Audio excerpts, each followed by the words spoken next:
podcast. Bring your friends! Dun, dun, dun. All right. 1, 2, 3. I thought we discussed this. We have an intro.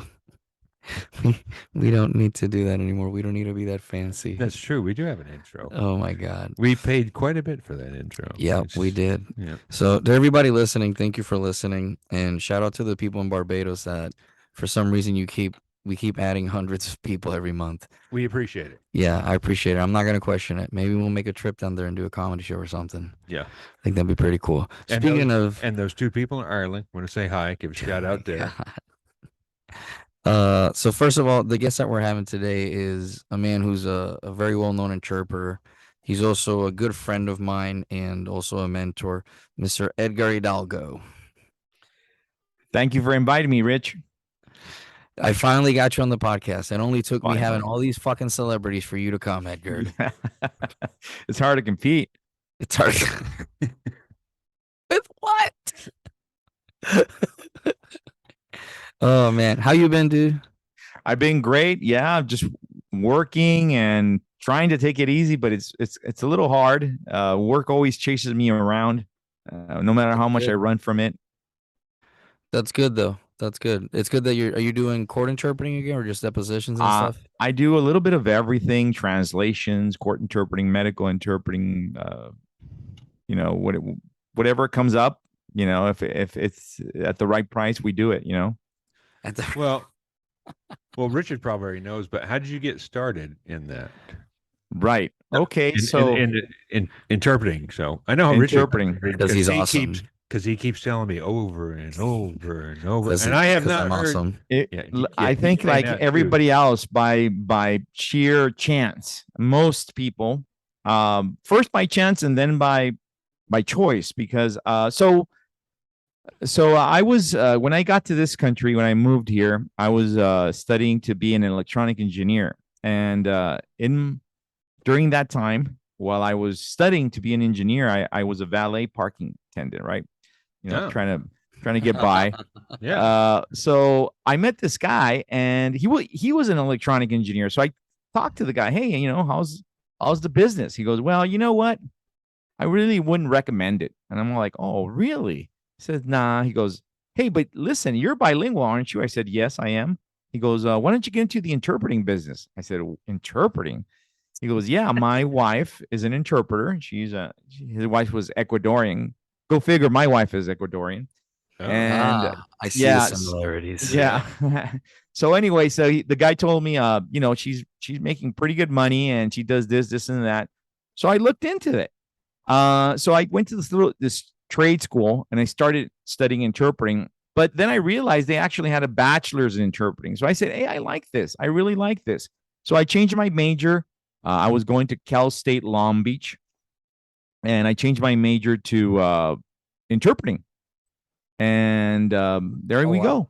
Yeah. So I finished my bachelor's in interpreting, and then I did a master's in Spanish linguistics, and then so first it was by chance and then by choice. So I'm a professional interpreter in the sense that I studied to be an interpreter. I did a profession, a bachelor's in interpretation.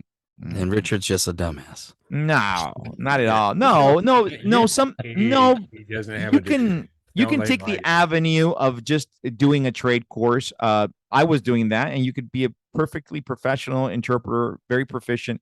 It's just that I had other ideas. Very good. I had other ideas, like, for example, I wanted to teach eventually in the future once I had experience, and that's exactly what I did. All right. I remember when I first met Edgar, he was like, you should teach. And I was like, I fucking hate teaching people. And I said it just like that. And he was like, you're really honest. I'm like, yeah, I fucking hate teaching. Yeah. And then here I am. And then he teaches. And he teaches, Edgar, yeah. It's Edgar's fault. Well, teaching is the best way to learn, right? That's what I they say. That's what they say. It's the easiest way to learn. It's the easiest way to learn. Mm-hmm. You learn. It's when you teach, you have to be ahead of the class, and you force yourself to know more than everybody else. Okay, so it's at least in your class, right? So it's just something that really helps you progress as an individual. That's one of the reasons I like teaching. Well, one of them. There's many. Very rewarding as well. Mm-hmm. Yeah, I can see that because whenever you're teaching, they're going to ask you a question, so you better have the answer. Exactly. Yeah, Exactly. and people sometimes ask Because like, it really, I don't, because I've been to a couple, when I was in the Navy, went to a couple classes, and sometimes you like, well, I'll get back to you. Never hear from them again. that doesn't work like that in the interpreting world. Yeah. When you Yeah. interpret, teachers usually get that opportunity, I'll get back to you. When you're interpreting, there's no I'll get back to you. You have to know the word or be very smart about how you're going to handle it because. Did he say that he murdered her or that he loved her? Well, give or take, it could be the same thing. He said L. He said L something. Edgar, here's a question that I wanted to ask you while we were recording. Do you think that machine translations can substitute us? Yes, but let me explain that. All right, this is the end of the interview. All right. No, machines will replace all of us in every profession. So, but all professions will be replaced. I mean, professions, unless even artistic professions, I think will be replaced by machines. But that will take a long time. Let me give you an example. I don't know. Both of you know what a court reporter is, right? Yes.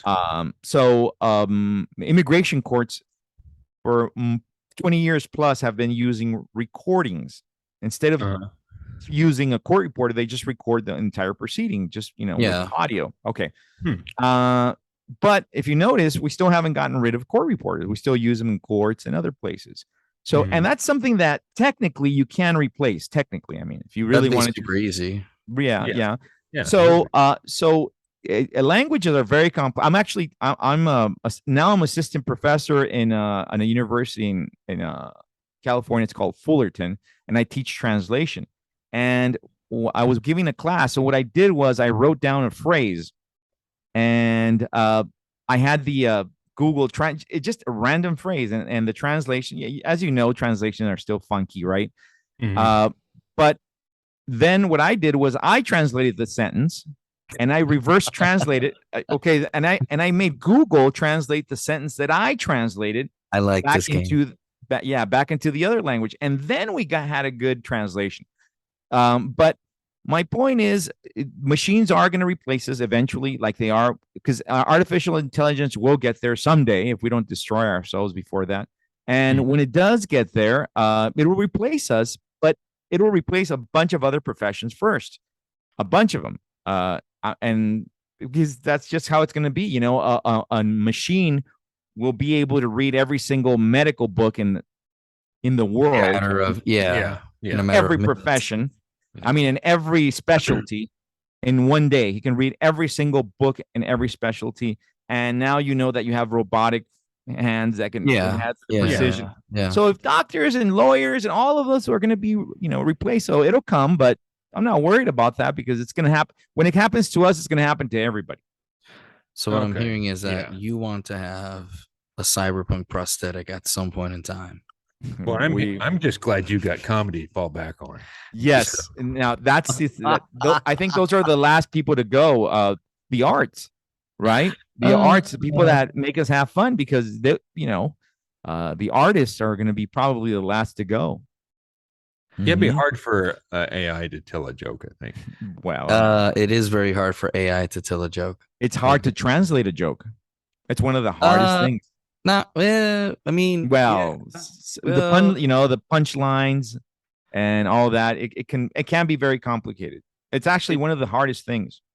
Actually, it is, because I was watching. I think I told you this. Oh, we got an issue here. Hold on. They had. What did you do? This is your fault. All right, there we go. You keep moving. You keep moving. Stop moving. Okay. Stop moving. I'm gonna stay still. Yes, honey. ISIS isn't here. You're safe. You're safe. Jesus.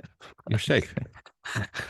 You're outnumbered today. 2 brown people to 1. That's true. Yeah, that's true. I'm used to it though. Oh God, that's crazy you say that. I've always felt like it's really difficult to take our job, because you have all these little like the the ones that like automatically translate and stuff like that. You know what I'm talking about?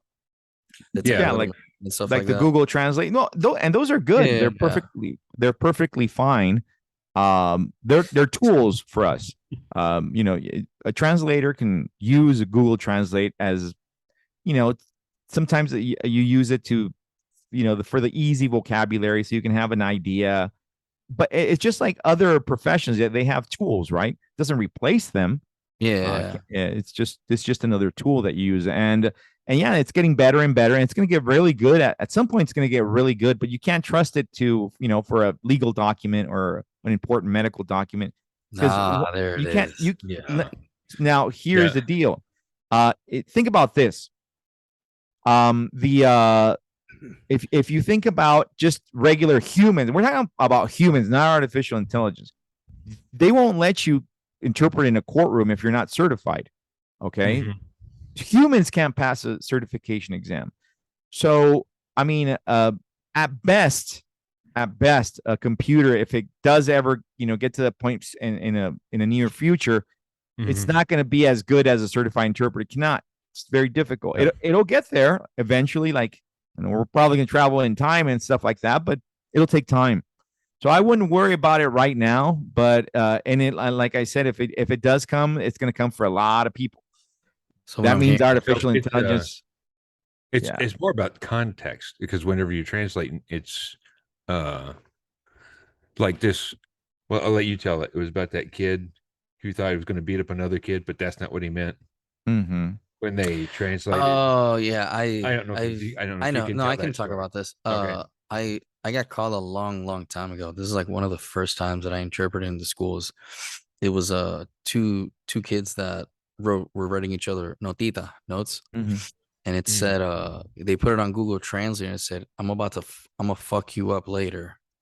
Um and obviously that's a threat, so the police probably have to be called, Mhm. and that's not what it meant to say.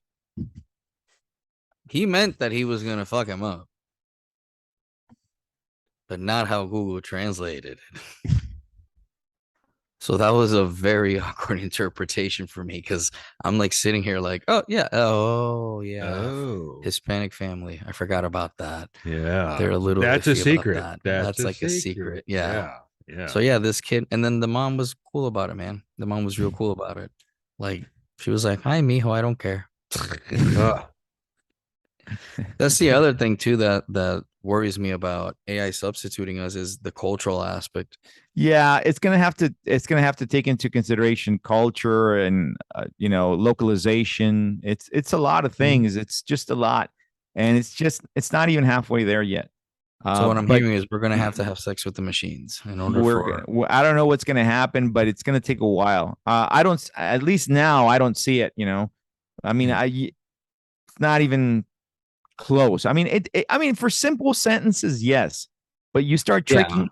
I mean, I can write you a paragraph if I wanted to, just one paragraph, and it would translate that paragraph entirely, the entire paragraph completely incorrect. If I wanted to put tricks on the computer, Yeah. right? Yeah.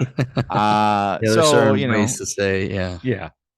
Yeah. yeah, so Google would have to come to me every 6 months and say, okay, let me see, give us another test, and I'll say, here, you didn't pass it, sorry, try again next 6 months. I'll, Yeah.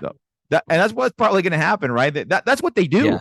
That's what Yeah. they do. That's what Google Yeah, that's how they does. test things. Yeah. Yeah. Mhm. They pay a lot of money for that. No, But I find jokes are harder to translate because jokes are extremely hard to translate. They are. It's just that's one of the things. It's just because sometimes they have they have double meaning. Yep. Things of yeah. that sort. That is it's ridiculous. That's It's the very fun hard. part, I feel like. That's the fun part Mhm. of translating, like Larry Hankin. You know who Larry Hankin is, No, I Edgar? don't. Larry Re- Hankin is he was on Friends as Mr. Heckles, and he was also on Seinfeld Yeah. as Oh, He played Kramer. Kramer as, If they were yeah. doing the TV show, he played Kramer Yeah. on the TV So show. he's he has a book that I'm trying to get to see to translate. And he's like, "You're the only person I would trust, because I can explain to comedy to you." And I'm like, "Oh yeah, that does That makes make a little sense. bit of sense. And if I Yeah. don't understand something, I know who to call. So Yeah. I was like, oh, like to me, it's just I just make a phone call. Hey, how can I play with this? Like Yeah. Yeah. It's I'm common.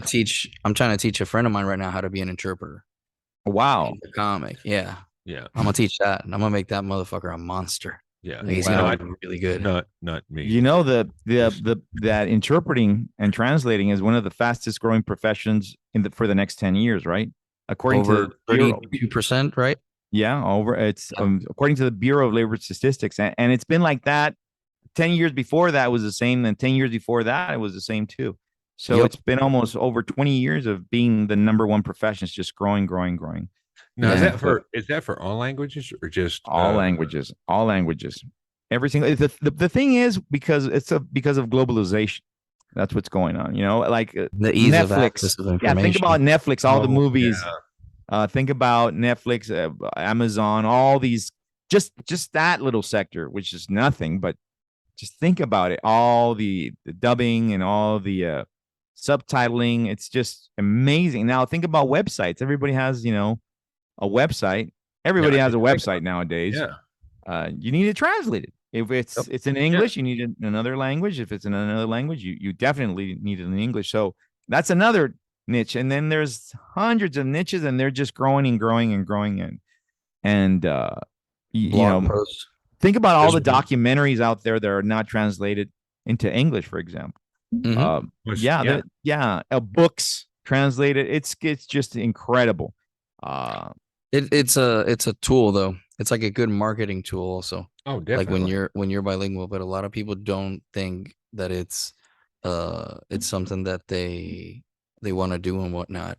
So it's really hard when like people, especially for Spanish, like I find like I've had people that have been like, oh well, who the fuck needs Spanish?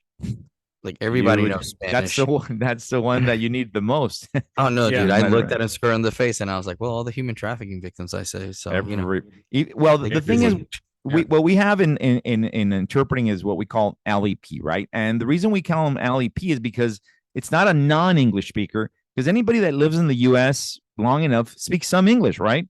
Mhm. Yeah, they speak. But if you ask them, do you need an interpreter? They'll say yes. But why? You speak English. Yeah, but I don't feel comfortable enough to do it in court or in a hospital or in a school or wherever. So Mhm. they're limited, and they are the ones that need the interpreters, right? They're the ones that ask Yep. for interpreters the most. So it's not a matter of being bilingual. It's just that you need somebody highly qualified for certain settings. Because even let's just put an example: an English speaker. When I used to work at the courts, they say, the judge would talk to them. They would say, "I didn't understand a word you said, Judge." They're speaking English, right? So, it's just imagine how complicated it can be. So yeah, it's not, you don't, it's like us. I pay for a repairman. I can probably do it myself, but I'm too lazy. And I Edgar's don't like, do I'll it. YouTube that shit.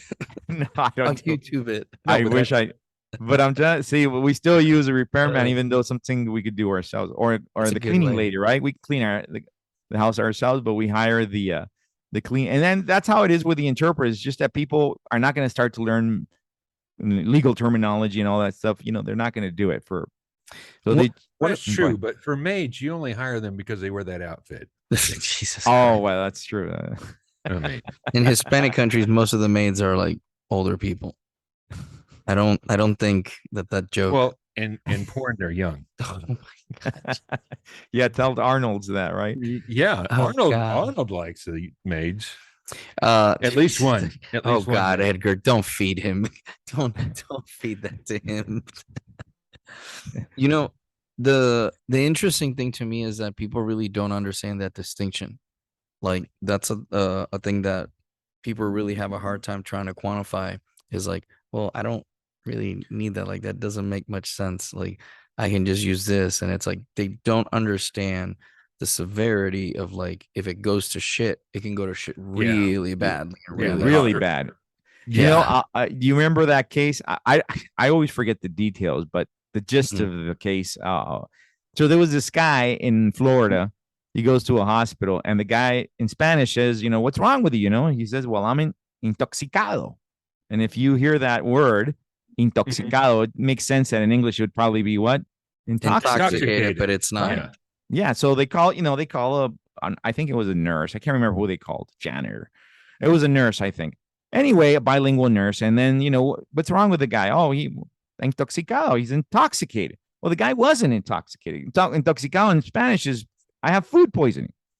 So the guy, Yeah. it's being drunk and having food. Well, the guy, I don't know what they did or what they didn't do. The guy was in a coma, and there was a huge lawsuit. And after that, that's when all the hospitals started going crazy and hiring, if not certified, at least qualified interpreters, not just using, staff. And because it was $1 million lawsuit, shit has to hit the fan for people to start, to realizing how important. And that's just one little tiny word, simple word. It seems, not a dangerous word, but and this goes for a lot of things. So yeah, it's important to have a professional. It's just, well, some words are like that. Like you say rancho. I know I'm saying that wrong. I know I'm saying that wrong because your eyes twitching. So. Ranch. No, mine's not twitching. But here's the thing: ranch what? Ranch dressing? Well, that's the thing. Oh, that's the thing. That's what I'm trying to say. Is Yeah. like you're trying to be slick over here with me, this motherfucker. You see this, Edgar? Trying to be slick. Oh Jesus, it's doing it again. See, did you move again? Why did you? Did you move again? It's because it's the alien. You guys are twitching too much. I told you your eye was twitching. Stop twitching. Stop twitching.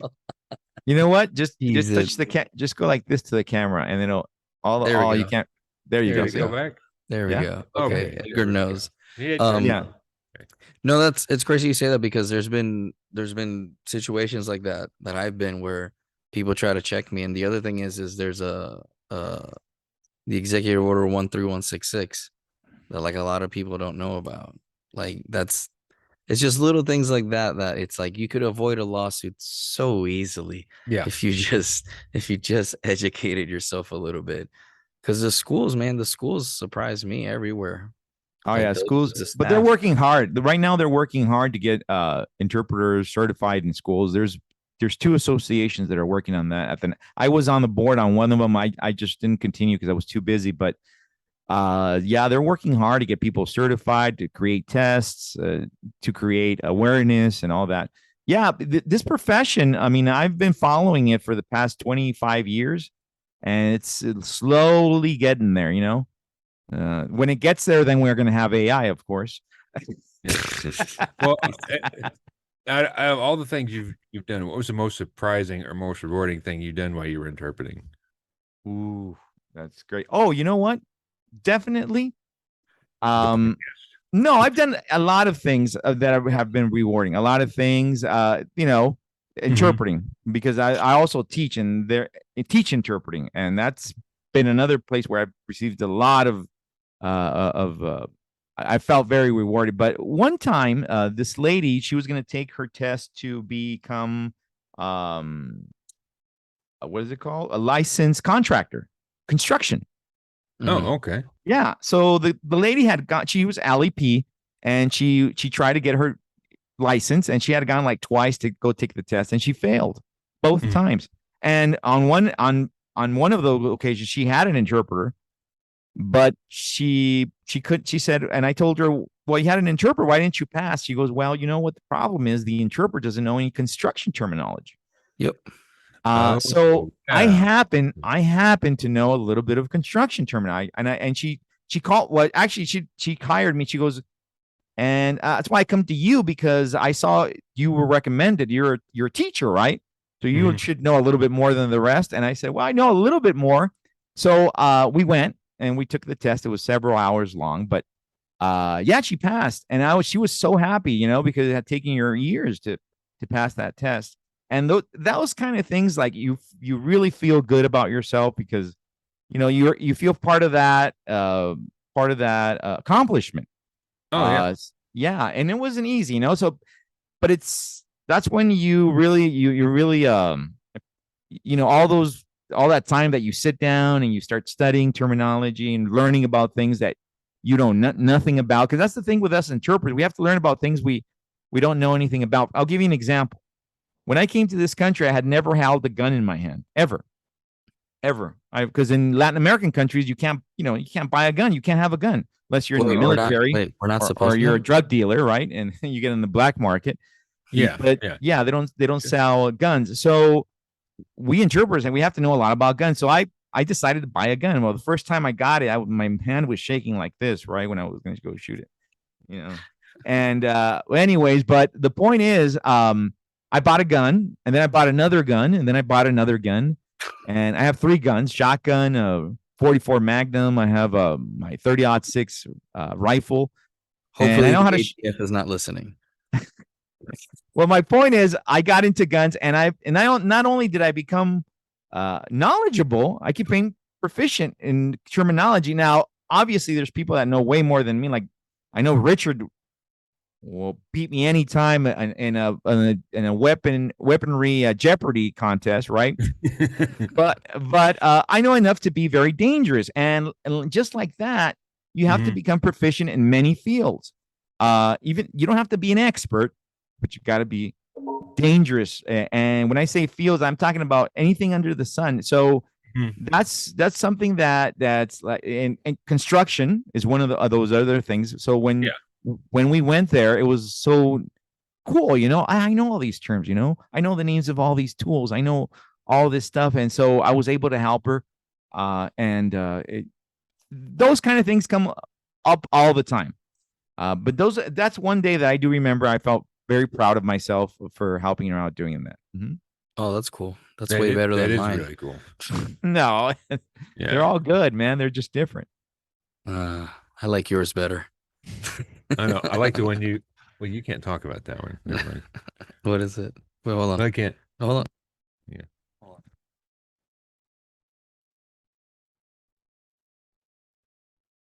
Yeah, no. We can talk about that. Yeah, we have, can I, talk about it. Okay. have I ever told you the sicario story? No, well, maybe you have, but I can't recall. Let me see. Go ahead, start it. So this was. I'm not gonna tell the Ray version. So Okay. I had a client that was outside of country, and he just pays me. If he uses me, he pays me my daily rate, right? If he doesn't use me, then whatever. And he was out of country with his wife, and he'd call me a few times because she was out shopping or whatever. And then that same night, I get a call to translate. They needed like a VRI interpreter, when they roll in the camera for a dude that was in the hospital, and the dude was a sicario. Hitman. And they were asking him some questions and shit like that, and like I don't say anything, and I'm still in the camera, and I kind of just said out loud, I go, "How the fuck did he get here?"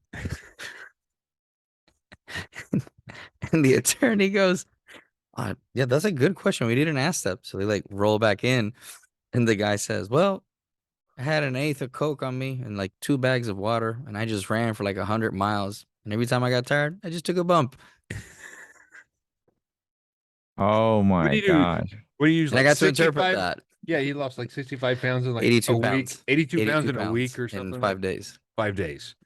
Yeah. What? Oh, we need to Yeah. we need to get on that diet. Jenny Craig would be broke. Oh yeah. Yeah. Jenny Craig would be out of Jenny business. Craig would be broke. Oh God, no. That's like my funniest. Well, also that night I got paid to help someone get a tattoo. Oh yeah. That very same night. Yeah. Man, you hustle, don't you? Bro, no, that wasn't hustling. That was funny. Because Yeah. this person was drunk and they got I have never told that story on the show. I have a friend that he got drunk and he called me while he was in Costa Rica, and he got a tattoo, and I was on the phone the whole time. Edgar's face for the people. Edgar's face is just amazing. I was on the phone the whole time, and then I had to hustle with the guy because he's like, I only got 150. So I was like, hey, my friend, this guy, this and that, and blah blah blah, and because he was like drunk, and I'm like, dude, shut up and give him the phone. And he goes, my friend for you, 150. And then he goes, I got like another $50. You guys want some beers? And I'm like, God damn it, man, what are you doing? Are you trying to get murdered? And then I stayed on the phone while he got the tattoo, and he's like, yeah, un poquito más puntiagudo, un poquito más amarillo. No, no, no, no, no, un poquito más grande. Like that was it. That was it. How long did it take? Oh, bro, like 2 hours. Oh my gosh. Yeah. I still have the pictures of the tattoo. That's an odd one. Bro, See, that is an odd one. Yeah. You've done some weird. I haven't done anything really weird. I mean, except I worked in an ER. I've seen some gruesome stuff, but nothing weird, you know. So I've seen weird shit, Edgar, is what you're trying to say. I think you Well, have, my friend. The ER, I would think you see some weird stuff. Oh yeah, yeah. You see Because some. I knew this nurse. She said that somebody came in, and said that they fell on a potato, and that's how they. I was like, Oh my! No, I never got to see any of those. No, We don't- no. okay. We don't. I'm yeah. like, I'm just Hispanic telling you what people you said. I don't know exactly what happened, but Well, yeah, but when you work ER, you see some. Well, you see some crazy stuff. I did like for 3 years. I worked ER. wow, Yeah. that's a See? long time working in ER. Yeah, I was a staff interpreter at some hospitals, so yeah, that's how I actually started working as a medical interpreter. At Long Beach Memorial, and there I did ER. We did night shifts at the ER room. Yeah, but yeah, it's fun. It's fun. Oh, You learn yeah. stuff. I would think so. They keep you busy there, don't they? Yeah, yeah. yeah, Especially yeah. the night shift. That's the natural progression of it. An interpreter has to go through many types of, you know, schools, and you go to different types of environments, and that's how you start acquiring your vocab and your experience. It's mainly life experience. Interpreting is for the older you get, the better interpreter you become. That's just how it is. Damn, Edgar, then I must be. You're, yeah, you're getting there, man. You have to catch up.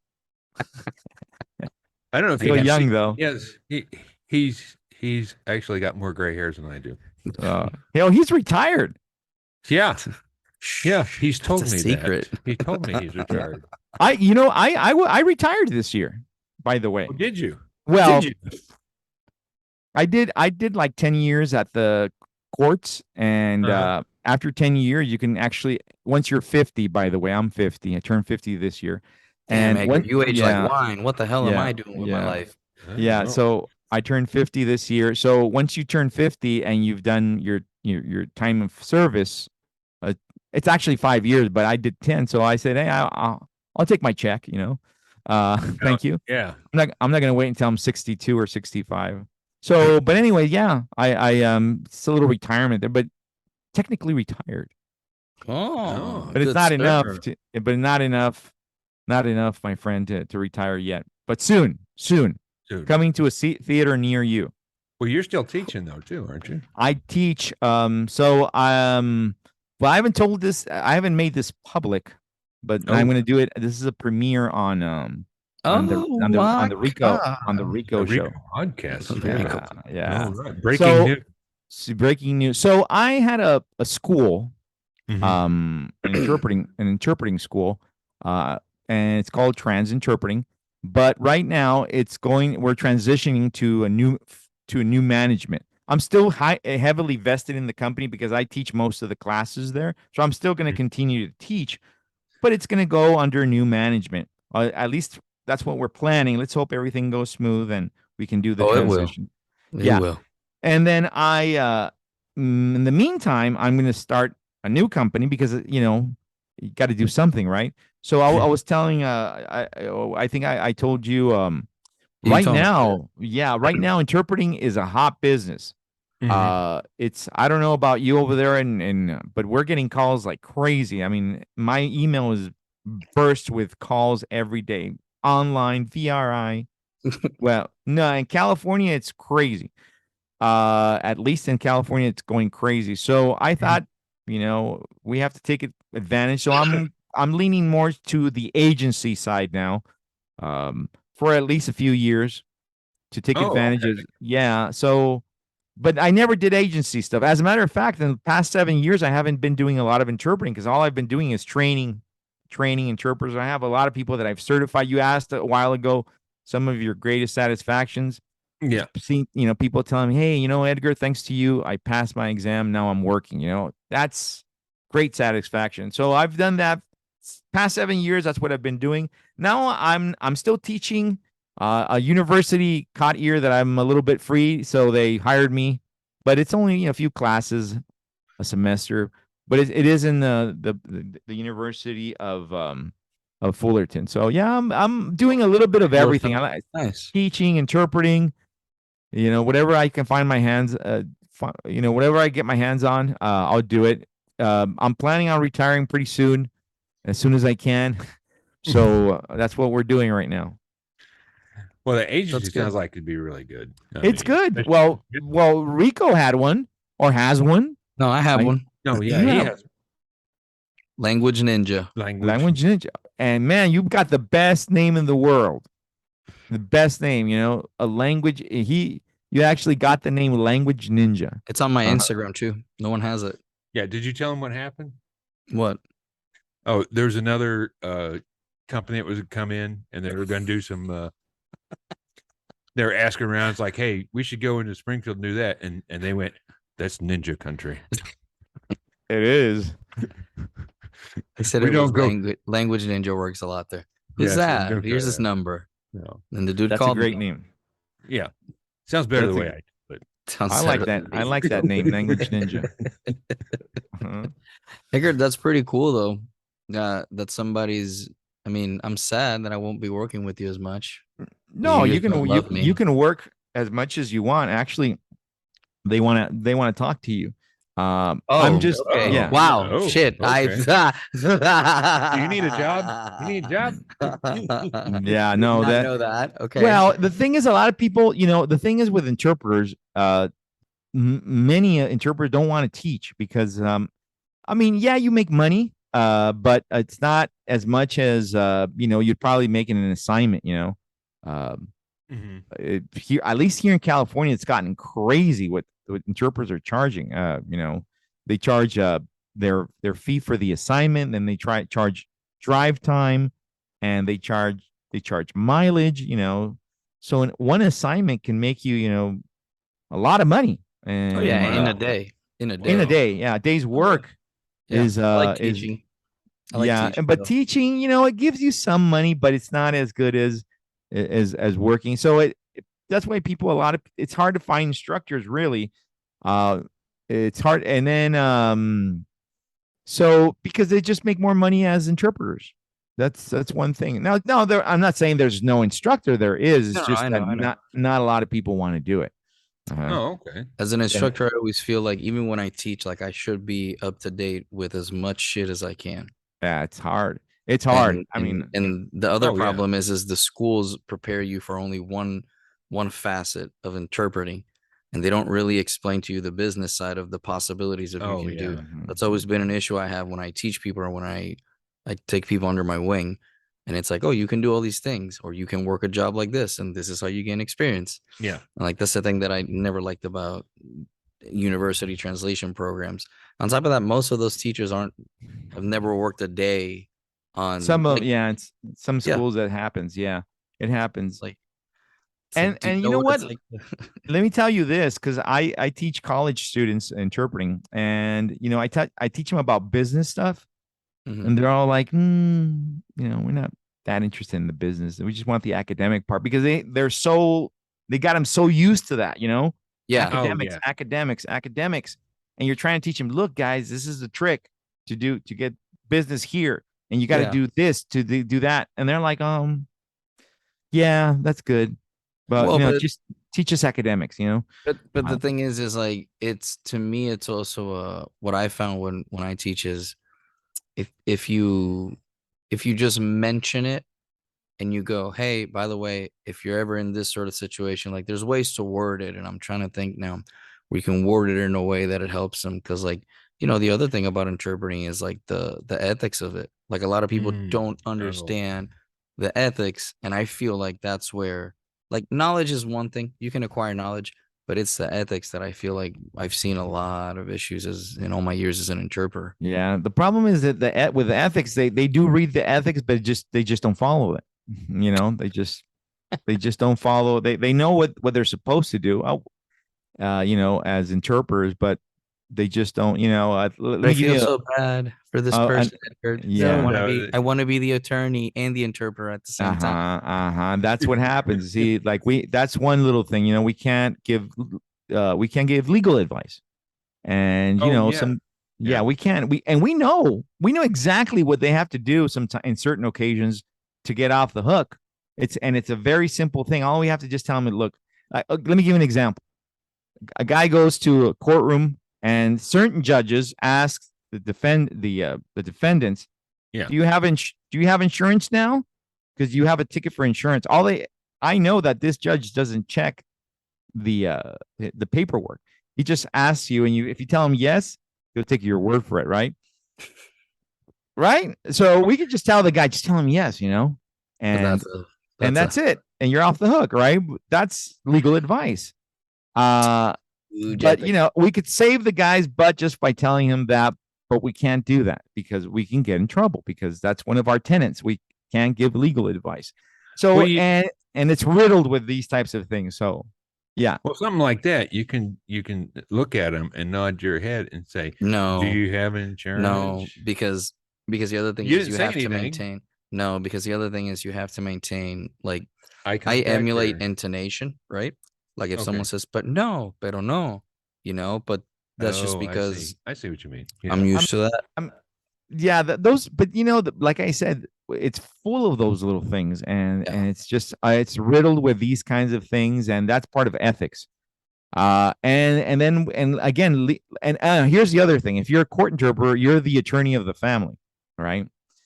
Everybody says, "Oh, yeah, Edgar, you know, Edgar is the court, you know, the court interpreter. He knows how all that stuff works, right?"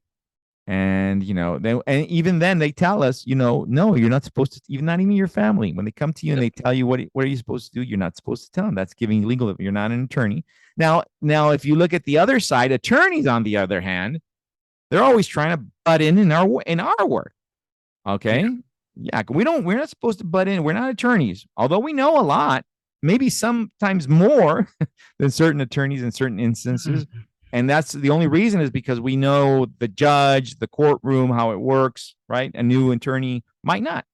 Mhm. But, and then, you know, there's nothing more dangerous than an attorney that speaks some Spanish, for example, because You mean annoying? it's dangerous, I'll man. be the one to say it. Fucking annoying.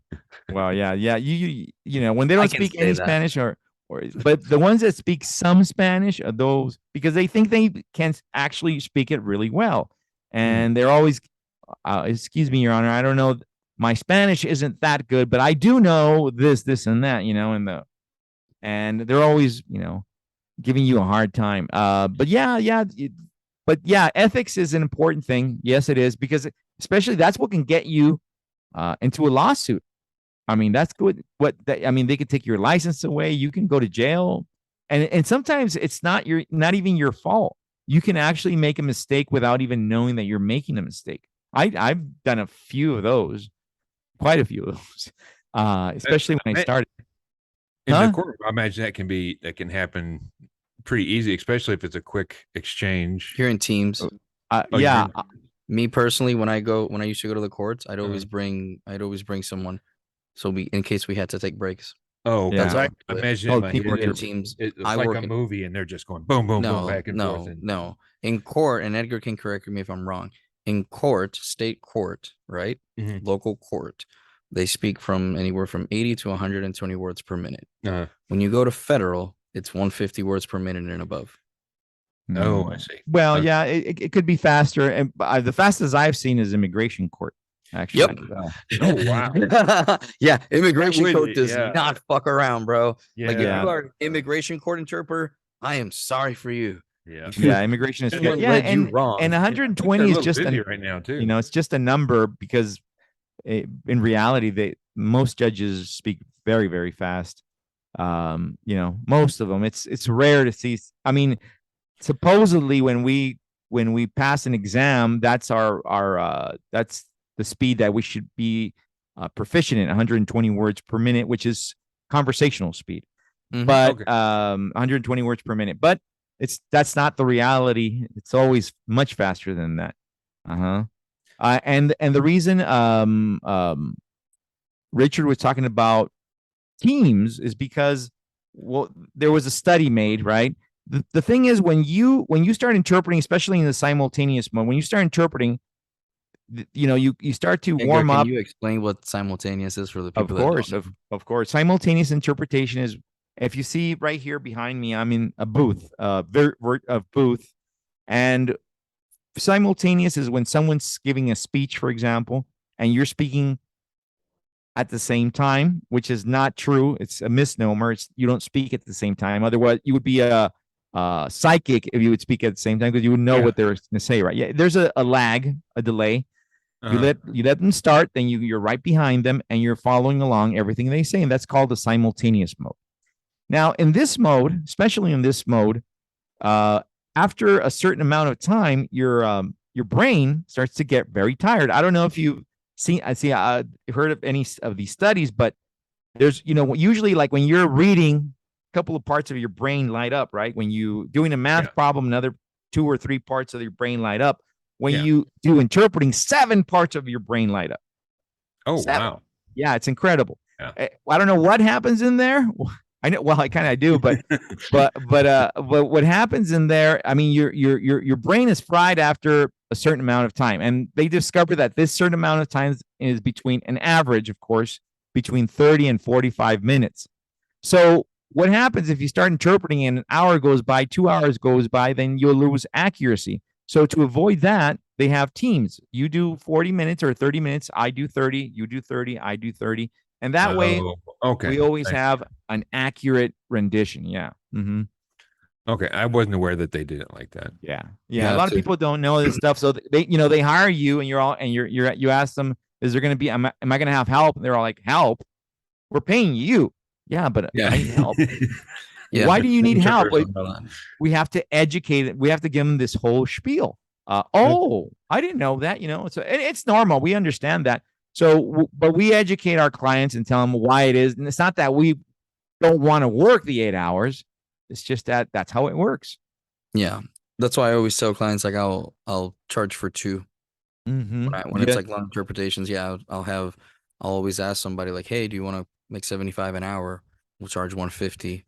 Yeah. done this a Now, lot in of times. consecutive, they don't pay this because it's not as strenuous as it's consecutive for the everyone that's listening. Is when somebody speaks, they stop, and then you interpret. Then the other person speaks, they stop, they give an utterance, and then you. So it's a back and forth thing, but there's pauses.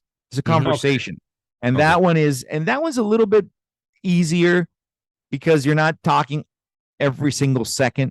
So they're usually, what they do is they give you breaks every hour and a half, every 2 hours. And usually it's not you that asks for the break. It's either the defendant or one of the attorneys or the doctor, or whoever it is that's there will usually ask for a break, and you piggyback on their breaks. So it's okay there to go by yourself. I mean, although, a lot of interpreters push for it to have help, even in a Mhm. consecutive, because it's your back hurts. It's being there 3, 4, 5, 10 hours. It's difficult. You need some breaks. I can Some imagine. breaks. Yeah. Mhm.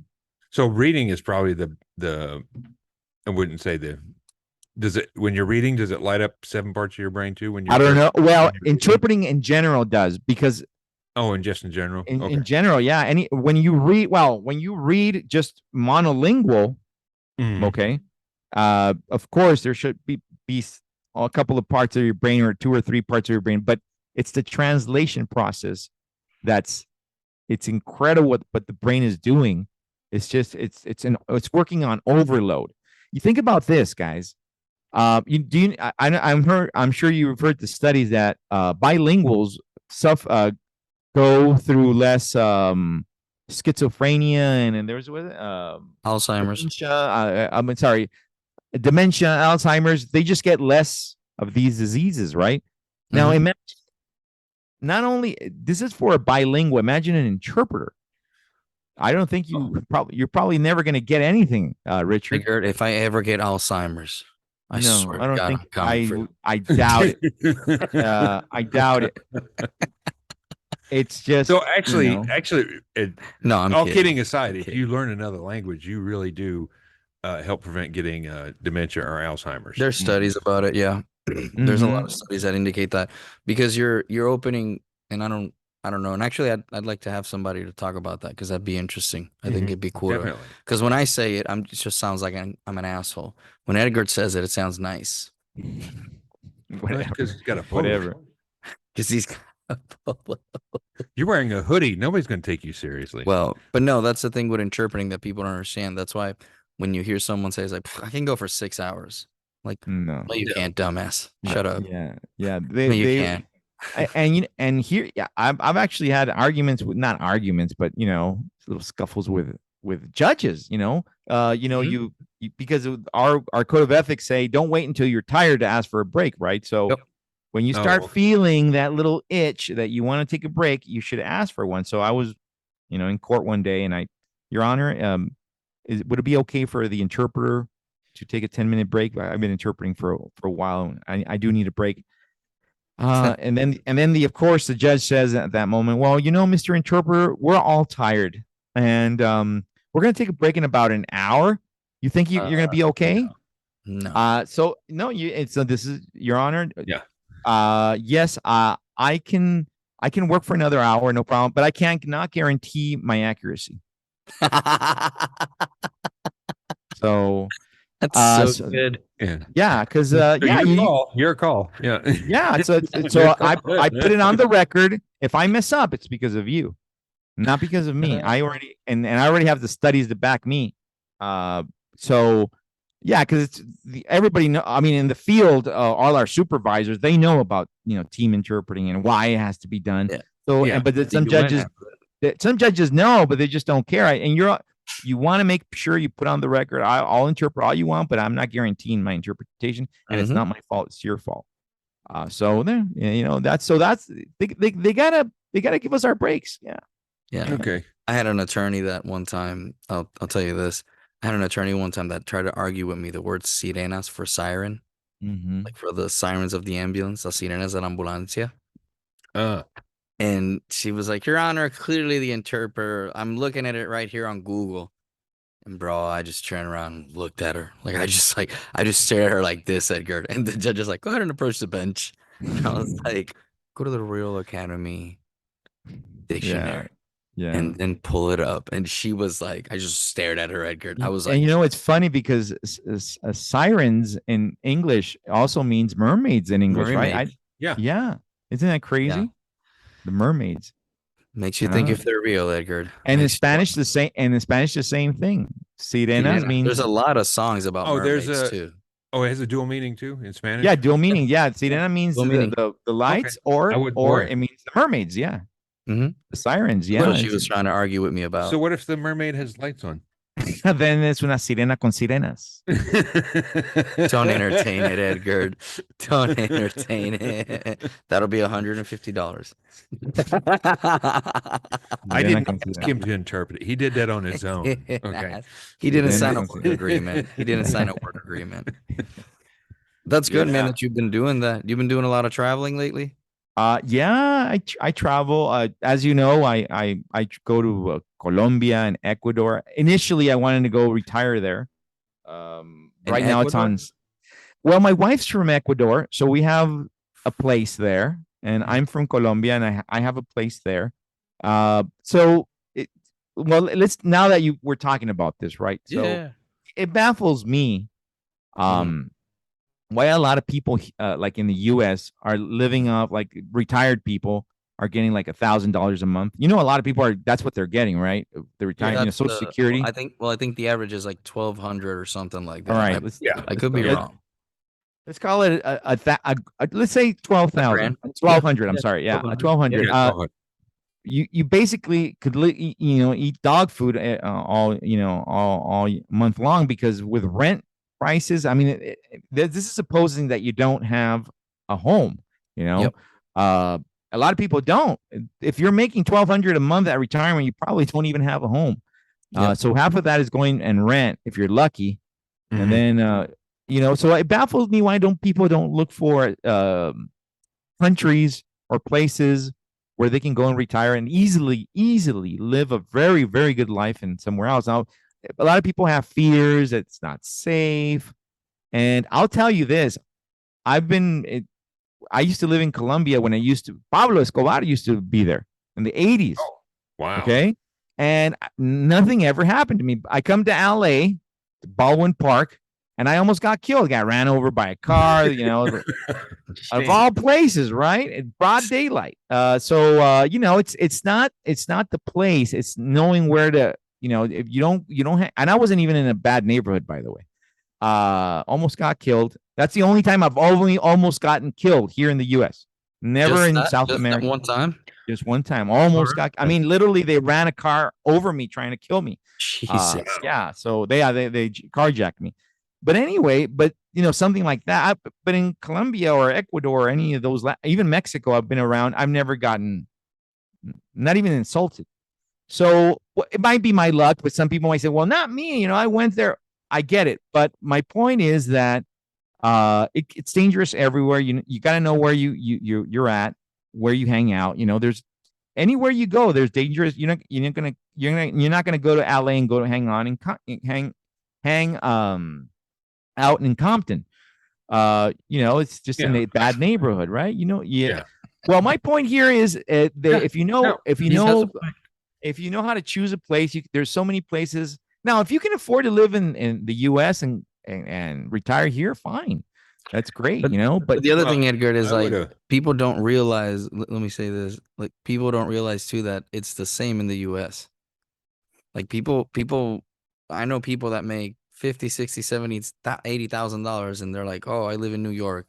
I'm like, dude, just do your job remotely and just move to Missouri or move to Arkansas. Why? People don't want to do that either. And I've had this conversation with a lot of people. Georgia. You didn't have to go. Even Georgia. There's so many ways to do it. Remote. I did it. Listen, I went to South America for right before the pandemic.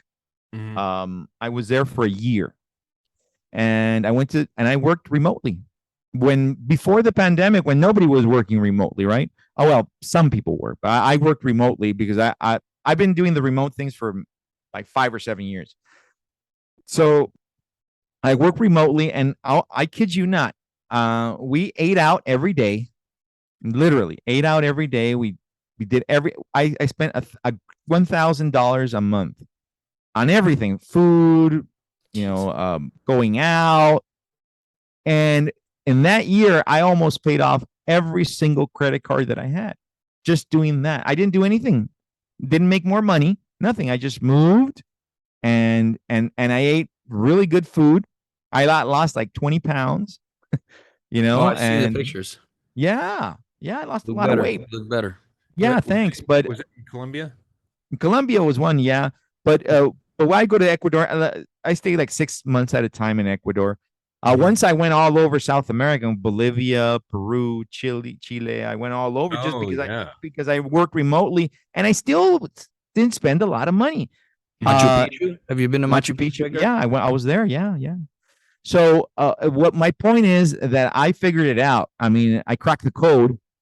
I mean, it's a code that everybody knows that if you tell anybody, they'll say, yeah, you're right. It's true, but nobody does it. For whatever reason. So I told my wife, I'm going to retire. Sure. I'm not going to, at 53, I'm not going to be making what I'm probably going to make at 65, but it's more than enough to live, not here, but in another country. So I rather, and not that I'm not going to work. I like to work, but I don't want to work because I have to, but rather because I want to, because people say, you're going to retire. What are you going to do all day? I'm gonna go fishing, man. Yeah. I'm gonna get drunk every day. I hang out. I get drunk every day. I get drunk every day anyway. But Your Honor, the interpreter is here. Hello. No, not when I go to court though. So you were in Colombia. uh, How was the coffee? You know what? It's a myth. We get the crappiest coffee because all the best coffee Fuck. is exported. Nobody's gonna drink valuable coffee that can be exported. No, I think he you. meant the cocaine, Edgar. That's what he Oh, meant. well, the cocaine. well, I mean, you mix the well, coffee with the cocaine. I don't know how it works down there. I'm not well, from you know what? Business. I'm not. I think I told you that once that Yeah. when I moved, because I moved there for a while when I was in high school. I used to live here, but I moved there. I did a few years of high school over there. Do you want to tell this story? Yeah, why not? Okay. Yeah, okay. But this story. It's just a regular story. So I was in high school. I was in 10th grade. 10th Uh-huh. grade. So we all had to give a presentation on a drug, right? All kinds of drug, marijuana and all those. Well, one of my classmates gave, and I lived in a very, very rural area. Don't ask me why we went from LA to Middle Earth, if you know what that is, right? Okay. So we went to Middle Earth, and we went to one of the most remote areas where all the gorillas are and everything. Anyway, we went there, and I went to this little high school in the middle of the mountains. I walked quite a ways to go there, and I liked it actually. But anyways, I went there, and so we all had to give a presentation on a drug. So one of my classmates took cocaine. He goes, "Oh, my neighbor, he was nice enough to give me some cocaine so everybody could see it." Okay. And he was showing it around, and you could touch it, see the consistency and everything. The teacher was fine. Everybody The else leaf? was like, The Huh? leaf? Like the yeah, leaf? he took leaves, Okay, and he I'll have took that the go. and the final product, which was I thought it was white, but it was yellow. The first time I saw cut. Because it wasn't Yeah. cut. right, Yeah. it was pure. Oh, that is- And the story that I told Richard Hold on. was Let me make a clarification. The reason I know this is because I teach a class about this.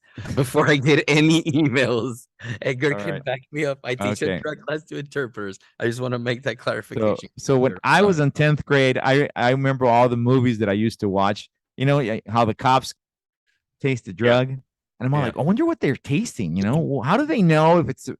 So I did that. I got a little bit.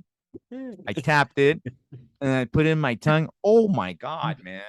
My whole I don't know if you've seen that movie in Star Wars, a Jar Jar, when he gets stung. Yes. That's what happened to me. Blech. My tongue just fell, and it just stood there like for half an hour.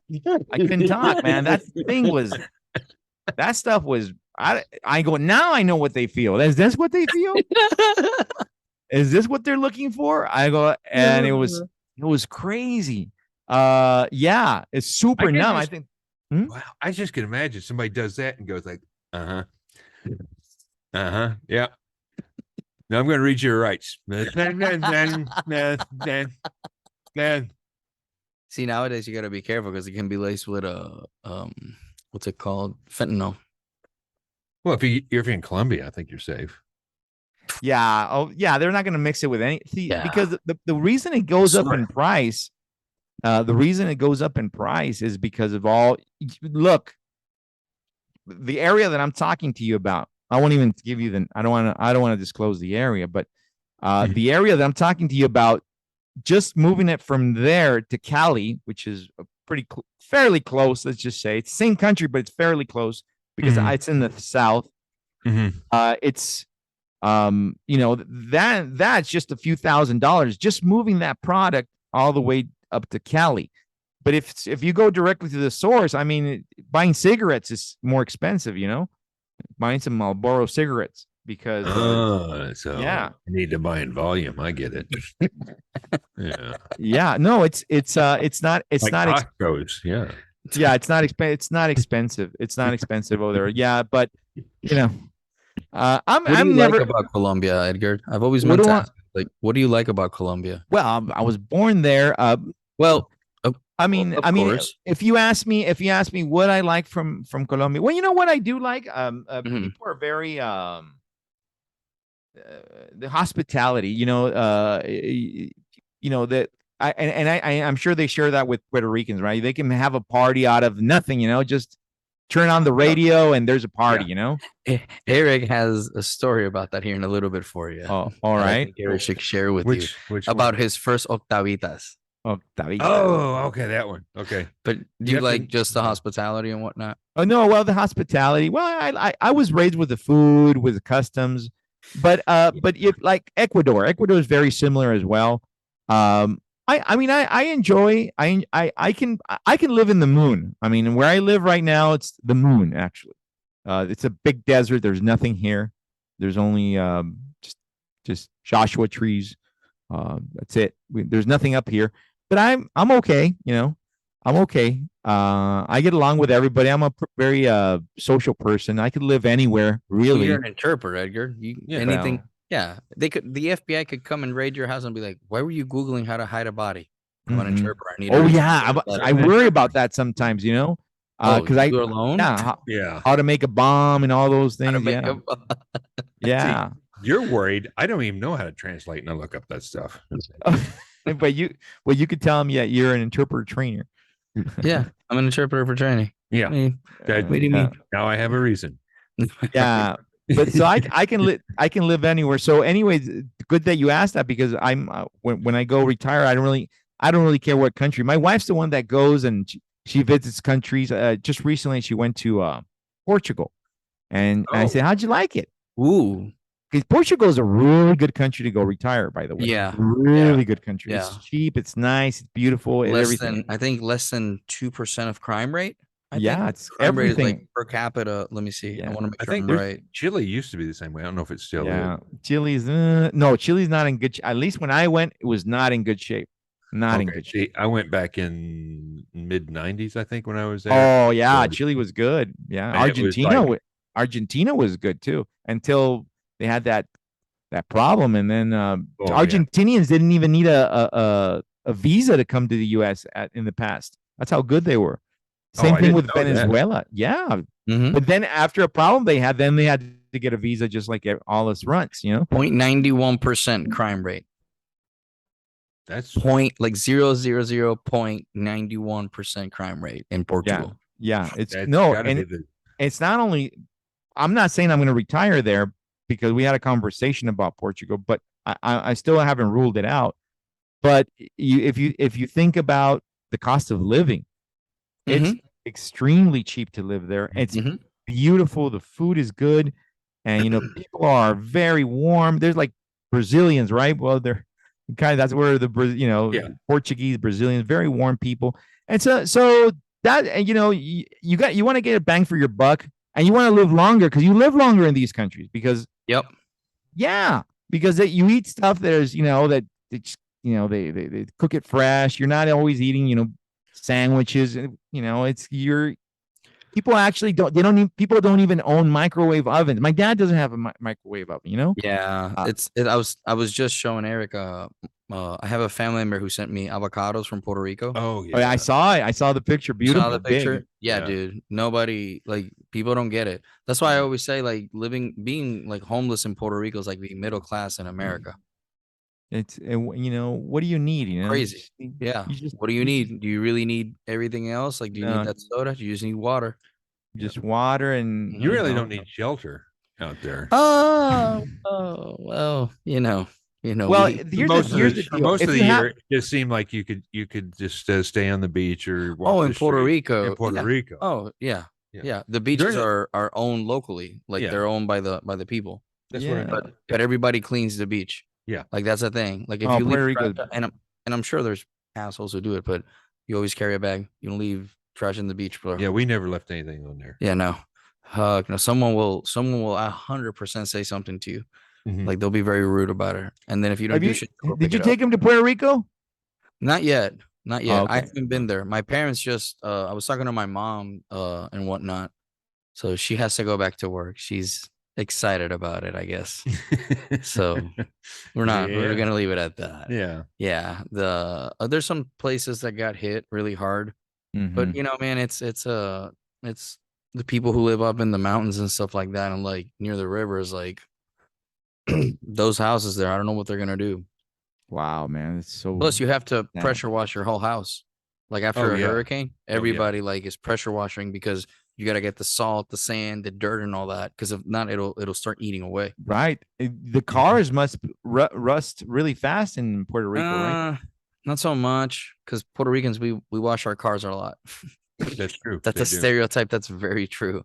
Tiene que estar anicalado. Like it's así calado, you know, like it's like And the other weird thing is they lower them even though they don't have really good roads. It's like, I swear to God, we were going down the highway, we were on PR1, and it was full of Puerto Ricans, and then the lowered car, and they went stopped all of a sudden. Two guys get out of the back, they move 6 feet, and then they get back in and take off again. That's how good the roads are. Have you been to Puerto Rico, Edgar? No, I have not.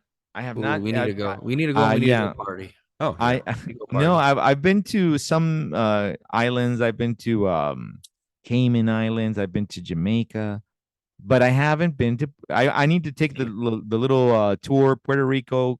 If you go, let me know. I'll be your interpreter. Dominican Republic. Yeah, I know. I have a friend in Dominican Republic. I don't know. Oh, if you know do? her. Yeah. Nanji. Yeah. So yeah, I've there's a bunch of countries that I've been to a bunch already, but I want to go and stay like, at least a week, 2 weeks. And I don't want to go and stay 2 days. I don't want to do that. If you went to Puerto Rico, you'd stay. Oh yeah, probably, and never want to come back.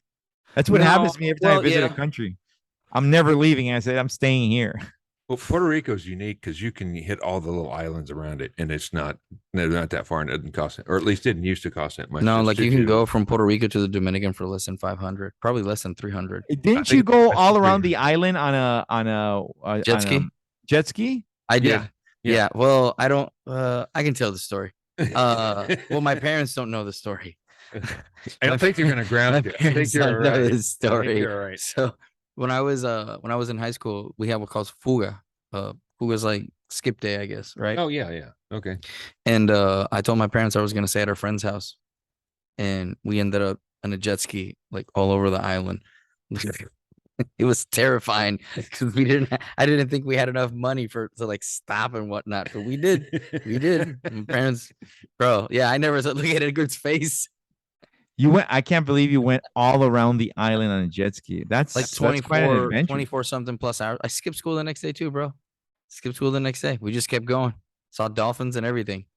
It was like wild. Yeah. My parents never found out. Yeah, that is incredible. The show, so they still they don't listen to the show. We have like 2 followers in Puerto Rico. Yeah, I went all the way in the island, but I used a car. It's just a little bit shorter. That's oh my god, man. Edgar, yes, you've been awesome, my man. But I gotta let you go here shortly. Can you give everybody the deets of the company that you have? And where they can find you and how they can get I'm just starting. Probably if you go visit, it's not even finished yet. But so I started a new company, and it's going to be work in a very interesting way. Mm-hmm. It's going to be kind of like a co-op. So that means a group of interpreters are going to be working together. But the name of the company is called Orion Language Solutions, and the page is orioninterpreting.com. If anybody wants to go visit, send me a message. I'd be glad to answer any of your questions. For anybody that's a new interpreter and needs a little bit of advice, write me an email. You can leave an email there, and I'll be glad to answer any questions that you have. And you do all interpreting, not just court interpreting. I do all. I've actually, I've done conference interpreting. I went to Athens, Greece once. Oh. Yeah, and then I interpreted in the International Union Conference. It was the International Union Conference. We did something called the relay interpreting. And yeah, I'll do pretty much anything. I'm kind of rusty right now because I haven't been doing it often the past 7 years, but yeah, I can do pretty much anything. Yes. All right. Okay. Good to know. Yeah. All your interpreting needs. Yeah. One-man show here. Just like you guys, two-man show. A two-man show. Edgar, I appreciate you doing this, man. No problem. Around here for a little bit, but thank you so much for doing this. And to everybody listening, if you're listening to this and you're not on our Patreon, you're missing out. We finally have money to get groceries. We're very broke. So join the Patreon. Yes. Patreon.com/Rico podcast. Yeah. Thank you, Edgar. People on You're our welcome. All right. Thank you.